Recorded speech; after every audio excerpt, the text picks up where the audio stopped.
You showcase in On the Edge 7 incredible women and their gritty stories of how they're dealing every day with homelessness. How did they react to you when you said this is what you wanted to do? Well, Diane had pre-screened most of the women before I went out. Then while we were traveling, we encountered other women. And, it was really interesting. If you never ask someone about what their story is, it you realize that you're not understanding them. And these women felt respected. They felt honored that somebody cared, enough to say, I'll sit down with you, I will listen to you, and I would like to tell your story publicly for you. Is that okay? And the response was excellent and amazing.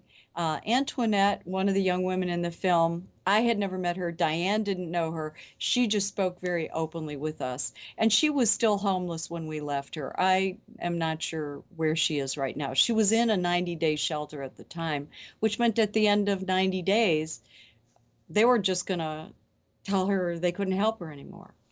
So the women we found were very, very open. And while we were doing this, I ended up living in a shelter for a week. I lived in Angela's shelter. I moved into a room.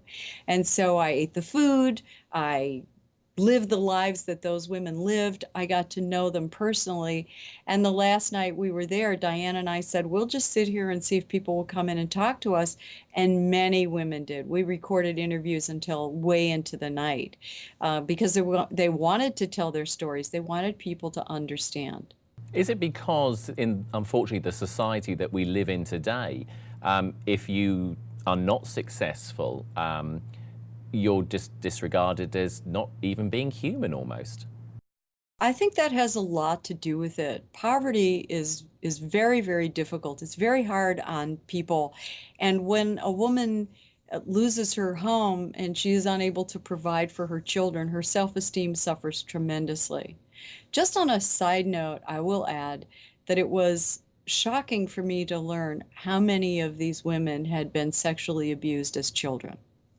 That was so prevalent that in some cases we didn't use that part of a woman's story, or we left that out. We left those people out entirely because the story was changing from a story about homelessness to a story about women who'd been sexually abused as children. And it's not that that's not a powerful story, it's just that that's not the story we were trying to tell at this time. So we tried to focus more on the experience of being homeless and what it was like to not be able to provide for your children.